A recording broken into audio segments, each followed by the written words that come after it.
और ये मैच जो है आजम जी और डीजे कॉलेज का सेमीफाइनल है। और यहाँ ये देख रहे हैं सेमीफाइनल का सेकंड चल रहा है। ये यहाँ की डीपी दरका सहतो भी मौजूद हैं, दरका सहतो भी मौजूद। देखें हम दोनों एक्टिव हैं, मैं भी एक्टिव हूँ, देखें ज़रा।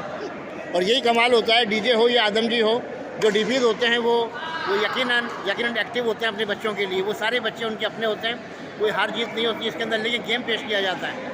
तो अब देखें ज़रा, अब ये शटल तब्दील की जा रही है और बहुत अच्छा लड़का है डीजे का, लेकिन अभी वो अपने आप को बनाएगा इंशाल्लाह। ज़रा दुआ करें कि जो भी जीते लेकिन खेल पेश करें जैसा कि खेल पेश कर रहे हैं।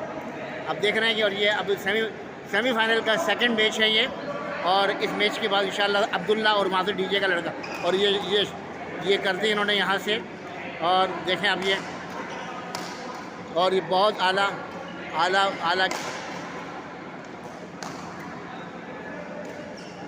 अब्दुल्ला सिद्दीकी खेल रहे हैं, बाहर फेंक दी और ये कार चली।